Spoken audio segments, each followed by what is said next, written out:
राहुल अपने गांव लौटते वक्त एक कब्रिस्तान से गुजर रहा होता है। तभी वो एक नजारे को देखता है। एक लंबा सा चमगादड़ की शक्ल का कोई राक्षस गड़े मुर्दे को उखाड़ कर खा रहा था। ये देखकर राहुल को उल्टी आ जाती है और ठीक उसी वक्त वो शैतान भी राहुल की मौजूदगी महसूस कर लेता है। अरे, इसने तो मुझे देख लिया।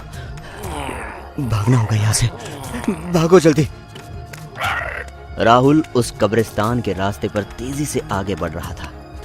रात के करीबन 1 बज रहे थे। राहुल अपने घर जाने के लिए एकदम तेजी में आगे बढ़ रहा था, लेकिन चलते चलते ही उसे अपना शरीर भारी लगने लगा। उसे ऐसा लग रहा था जैसे कोई उसके पीठ पर चढ़ा हो और उसके साथ साथ चल रहा हो।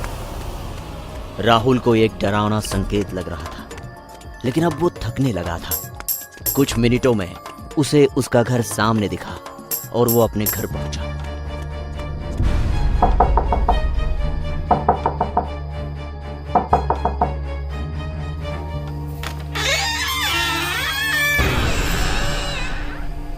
अरे, आ गया बेटा तू।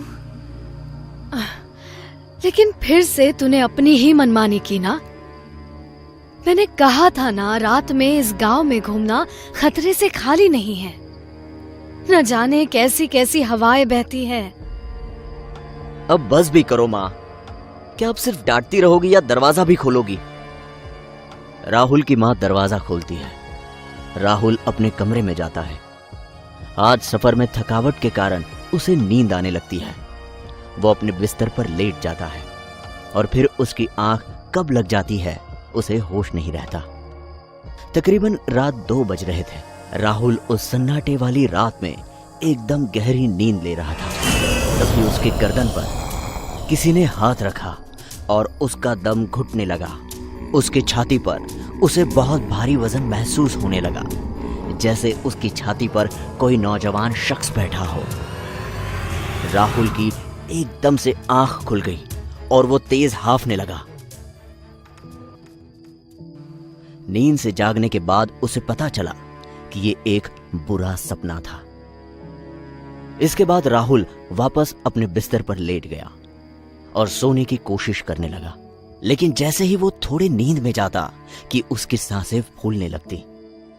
इस बीच कब सुबह हुई राहुल को पता ही नहीं चला। सुबह राहुल जागा तो बहुत थका हुआ था। कल रात न जाने राहुल किस तकलीफ में। अरे बेटा, तुम पूरी रात स्टोर रूम में क्या कर रहे थे? मैं स्टोर रूम में? नहीं माँ, मैं तो थका हुआ था और सारी रात तो बस सोने की कोशिश करने में गुजरी।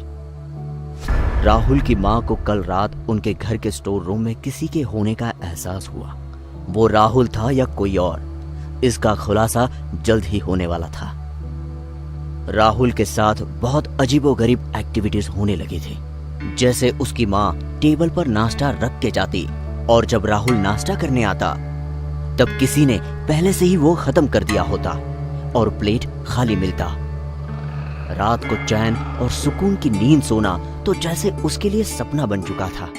दिन पर दिन ये भयानक गतिविधियां उसको और कमजोर कर रही थी। राहुल की माँ को राहुल पर शक होने लगा था कि उसमें कुछ तो अजीब है जो बहुत जल्द पता लगाना होगा, नहीं तो वो भयंकर परेशानी में फंस सकता है। कई बार ऐसा भी होने लगा था जब राहुल के अंदर से कोई और बोलता और अब उसके बाल भी झड़ना शुरू हो गए थे। उसको आंखों से बहुत कम या ना के बराबर दिखाई देता और उसे बिल्कुल ऐसा फील होता जैसा अब वो बूढ़ा होने लगा है। दिन पर दिन उसकी हड्डियां कमजोर होने लगी थी। चेहरे पर झुर्रियां बढ़ गई थी। दांत टूटने लगे थे। बिल्कुल उसकी हालत अंदर और बाहर दोनों तरीके से एक बूढ़े आदमी जैसी हो गई थी। लेकिन एक हफ्ते में एक नौजवान शख्स बूढ़े व्यक्ति के चाल ढाल वेशभूषा में कैसे बदल सकता है? उसकी माँ को यकीन हो गया था कि उनका बेटा जरूर किसी माया का शिकार है या कोई तो साये ने उसे पकड़ और जकड़ के रखा है। बाबा को बुलाया। माँ ने एक बार बाबा को बुलाया। माँ ने इससे पहले कि राहुल की तबीयत और खराब उस बाबा का नाम कौटिल्य था और उन्होंने घर में प्रवेश करने के साथ ही नकारात्मक ऊर्जाओं को महसूस किया। देखो माते, मेरे पास कलाएं तो खूब है जिससे मैं इस बालक के ऊपर से उस राक्षस के साए को मिटा सकूं जिसने इसे अपना शिकार बनाया है। मैं आज आधी रात को पुराने कब्रिस्तान के करीब एक योजना करूंगा, लेकिन याद रहे मध्य रात्रि 12 से 3 के बीच हो रहे इस विधि के दौरान कोई भी शख्स वहां मौजूद न रहे। अगर किसी ने भी इस विधि को छिप कर देखा तो ना तो हम राहुल को बचा पाएंगे और ना ही उस दूसरे शख्स को। उस रात बाबा उस पुराने कब्रिस्तान के समीप लेकर आए जहां से ये पूरी कहानी शुरू हुई थी। बाबा ने अपनी योजना शुरू की। राहुल की रूह लगातार छटपटा रही थी। उसके अंदर बाबा को धमका रहा था। 2 घंटे 50 मिनट तक योजना सफल भी हो रही थी, लेकिन आखिरी 10 मिनट में कुछ ऐसा हुआ जिसकी कल्पना किसी ने नहीं की थी। राहुल के भीतर से अब जानवरों के चिल्लाने गुर्राने की आवाज निकलने लगी।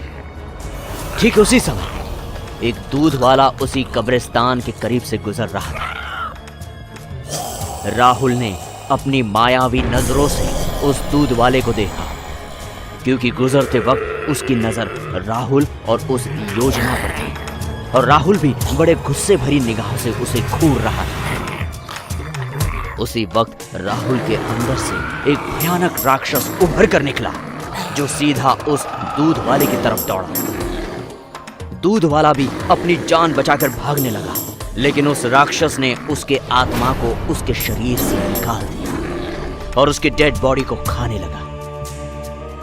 तभी राहुल की आत्मा उसके शरीर से निकल गई और फिर वो शैतान राहुल के मृत शरीर को उसी कब्रिस्तान में ले गया जहां राहुल ने सबसे पहले उस शैतान को डेड बॉडी खाते हुए देखा था। राहुल के डेड बॉडी को वो शैतान बहुत लालसा और चाव के साथ खा रहा था।